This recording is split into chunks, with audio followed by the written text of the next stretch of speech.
Selamat malam pemirsa, kita berjumpa lagi dalam program Hukum di Mata Bowo, program yang mengulas tentang kabar-kabar hangat terkini dilihat dari sisi hukum. Dan di studio juga sudah hadir para tamu undangan. Selamat malam semuanya. Dan seperti biasa, saat ini saya sudah bersama dengan seorang pakar hukum yang sudah tidak asing lagi tentunya, ada Dr. Haji Sunarno Edi Wibowo SHMHum, yang biasa kita kenal dengan sebutan Cak Bowo. Apa kabar Cak Bowo? Iya, alhamdulillah Ning. Iya, sekarang Sehat-sehat. kamu muda ya Cak ya? Iya, muda soalnya saya bikin muda Ning. Oh gitu ya? Biar penonton itu seneng gitu loh. Betul. Kita kan harus, kalau kita rembes siapa yang nonton Ning? Paling enggak keluar dari channel itu Ning. Iya, Karena Surabaya TV nih. Betul. Tambah semakin trendy aja gitu ya. Alhamdulillah. Alhamdulillah sehat juga ya. Pandangan Ning real toh. Tapi orang lain wah gak trendy nih. Oh. Enggak kok, tenang Iya, aja. iya. Baik, Cak Bowo, ini kalau kita ngobrol-ngobrol soal kabar-kabar yang sedang ramai dibicarakan banyak orang saat ini tentang sindikat Sarasen. Ya, Cak Bowo. Sarasen, ya. Betul, itu kelompok penyebar berita hoax atau berita bohong, penyebar ujaran kebencian yang saat ini sedang marak-maraknya dibahas, marak-maraknya ramai dibicarakan oleh banyak orang yang ternyata benar-benar dikelola secara profesional seperti itu. Ya, bahkan banyak yang nggak menyangka loh Cak Bowo. Kabarnya untuk order penyebar berita hoax aja dipatok harga sampai puluhan juta rupiah kepada para pengguna jasanya. Nah, sebagai seorang pakar hukum, bagaimana Anda melihat hal ini? Ya, memang kalau dulu sebelum adanya undang-undang 11 tahun 2008 yang sekarang juga diperbarui nih, Ya. 19 2016 nih. Jadi memang ada lex specialis jadi gini. Ya. Sudah ketentuan yang umum, penyemaran, fitnah ya, perbuatan tidak menyenangkan, ini sudah beralih pada IT karena berhubungan dengan teknologi ya, Ding, ya. Tentang masalah informasi dan transaksi elektronika. Nah, ketika ada Sarasen ini menyebarkan nih, menyampaikan dengan alat apapun bentuknya, mentransmisikan, mengintersepsikan, baik untuk ke semua, baik ke WA, Facebook dan lainnya, maupun ke komputer, ini kena ancaman nih. Nah, pasal 31 ayat 1 dan 2, pasal 32, pasal 34, 35, atau 35, 36 itu produksi nih. Ini kena ancamannya ya? Maksimal 12 tahun. Tapi kalau pasal 31 ayat 1 dan 2 dan 32 ini maksimal 10 tahun. Kenapa bisa tapi beda? ditentukan nih, ditentukan 45, 46, 47 nih. Jadi ini adalah perbuatannya. Perbuatannya barang siapa, setiap orang, setiap orang nih, ya, perbuatannya melawan hukum kena mentransmisikan, mengintersepsikan, baik ke dalam komputer, ke lain-lain, mentransmisikan, menyebarluaskan, ya, menyebarluaskan, ya toh. Dengan demikian maka ancamannya adalah 10 tahun. Ya, tapi kalau memproduksi malah nih, diproduksikan, ya toh, wah, ya, diimporkan semuanya, ini kena 12 tahun maksimal nih. Tapi tidak ada minimalnya nih, maksimal. Maksimal itu bisa kena 1 bulan, 2 bulan sampai 12 tahun.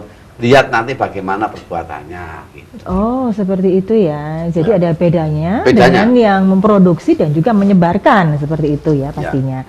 Ya, memang seperti yang kita tahu, yang termasuk dalam sindikat Sarasen ini ada ratusan ribu akun loh. Jadi bisa dibayangkan betapa banyaknya berita-berita hoax ini tersebar di media sosial. Dan tentu saja hal ini berpotensi untuk membuat para orang itu lebih mudah terprovokasi dengan berita-berita yang belum tentu benar. Seperti itu ya Cak Bowo. Nah, menurut Cak Bowo seberapa serius sih bentuk kejahatan seperti ini, Cak? Iya, memang zamannya Presiden SBY itu segala sesuatu yang berhubungan dengan ini tidak pernah. Ini era demokrasi nih, ya toh.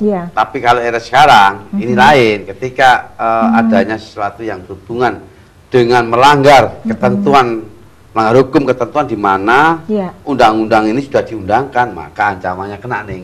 Nah, zamannya Pak SBY itu tidak mereken ini, tapi sekarang ini sudah ada ketentuan, jangan Sarasen ini ketika ini sepertinya membuat buku, membuat apa, pokoknya itu adalah satu pesanan lah. Nah, pesan apapun ini sebetulnya ada segi positifnya, ada segi negatifnya. Kalau ada segi positifnya, ketika akun-akun blokir, contohnya situs-situs berhubungan dengan ini kayak negara-negara, wah, Thailand dan sebagainya, Jepang, ini kan banyak seksnya nih, lanjang dan sebagainya, diblokir itu bisa. Ini segi positifnya, tapi negatifnya ini, nah ini bisa untuk provokasi. Tapi seringkali ketika ada hubungannya dengan situs-situs yang berhubungan dengan akun-akun yang berhubungan dengan seksual, itu ditutup-tutup sama pintar dia. Jadi ahlinya memang. Tapi juga ada tawaran. Ya bagaimana menjatuhkan lawan dengan cara-cara seperti ini. Menjatuhkan ketika tokoh ini dijatuhkan dengan cara itu bisa. Asalkan ada tawaran. Berapa juta yang ditawar. Ya toh? Nah, dari sini ini ada satu bukan terorganisir.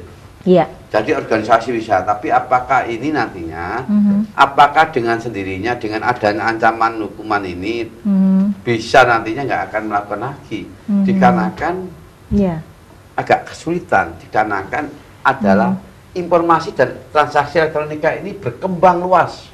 Jadi setiap orang tidak bisa untuk memblokir akses di dalam elektronika ini nih.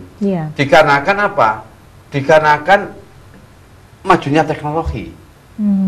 Ini susah membendung. Terlalu luas jangkauannya juga. Jangkauannya gitu terlalu luas. Betul. Apakah ketika orang-orang sekarang ini pindah nih, pindah ke negara, negara yang nggak ada hubungan ekstradisi nih, contohnya negara Singapura, dia pindah, tapi aksesnya kan bisa, bisa nggak? Mentransmisi bisa, masih bisa, bisa kan? Jadi kalau itu nggak bisa, negara nggak bisa apa-apa. Nah ini nanti orang-orang akan berpindah. Ini yang sih berbahaya demikian. Bener aja kalau ada ini ditangkap, tapi dia bisa. Bagaimana dia mencari supaya negara-negara nggak ada hubungan terjadi, sehingga Interpol nggak bisa membawa. Oh ini teknologi kok. Ini sudah merupakan dunia maya. Ini ada lepas. Jadi tidak bisa. Asas legalitas Indonesia tidak bisa menjangkut dengan asas legalitas di negara lain. Dikarenakan ini sudah merupakan bagian dari ilmu teknologi, ilmu pengetahuan, tidak bisa nih. Nah, dengan demikian ini penting adanya harus memang hati-hati. Jangan sampai ini ketika ini ditangkap, nantinya malah pindah ke negara sulit dikontrol, sulit dikoordinasi. Jadi ini memberantas kejahatan tingkat tinggi lebih sulit daripada memberantas tingkat bawah. Contohnya begini. Gimana? Seseorang kejahatan punya keilmuan yang tinggi, susah untuk dibendung. Jadi ini kejahatan, tapi hukumnya masih begini, klonteng-lenteng. Ini kejahatan sudah ke sana lah. Ini lah. Jadi tidak ada hubungannya dengan hukum, itu tidak bisa dianalogikan. Hukum jelas. Apa yang menjadi tersurat maupun tersirat. Contohnya demikian ini. Gimana, Cak? Setiap orang dengan sengaja melawan hukum untuk menjembarluaskan, mentransmisikan, mengintersepsikan, menyebarkan baik ke dunia komputer maupun dunia pada yang lainnya. Contohnya pakai medsos, pakai ini dan sebagainya yang sudah ada hubungannya dengan itu, agak sulit. Kontrolnya faktor kontrolnya Cak Bowo ya. Karena ini bukan negara kita aja nih. Tetapi negara dunia sudah ada, dunia maya ini dunia nih. Jadi sudah dilindungi. Bebas. Dengan salah satu caranya bisa diblokir ya, Cak ya. Blokir, tapi blokir ini pemusnahkan blokir ini. Bisa bikin akun lagi gitu ya, dengan nama yang berbeda. Bisa, betul. Ini jadi berhubungan dengan teknologi susah. Kecuali kalau ini pasti nggak bisa dianalogikan nih. Nah, perbuatan hukum dianalogikan ini nggak bisa. Contohnya kalau tentang kejahatan-kejahatan yang berhubungan tidak ada teknologi, orang bisa saja. E-commerce itu kan susah. Bagaimana? Susah itu. Susah menurutnya undang-undang susah. Nggak mungkin bisa. Hakim kan juga bisa, karena hakim harus benar-benar, jaksa, polisi benar-benar harus mendalami tentang ilmu ini. Jadi ada bagian dari spesifikasi. Jadi nggak bisa undang-undang perdata, undang-undang pidana, undang-undang tipikor, undang-undang semuanya belum ada. Nah, ini hakim jaksa apakah bisa? Namun demikian nih, bisa harus mempertimbangkan tentang hal-hal sifatnya harus ada 3 hal. Yang penting adalah ada ahli yang 3 hal yang untuk menjadi saksi di dalam kejahatan-kejahatan tingkat tinggi ini. Siapa saja itu ahlinya, Cak Bowo? Bahasa Neng. Ahli bahasa ya. Linguistik, forensik. Ya.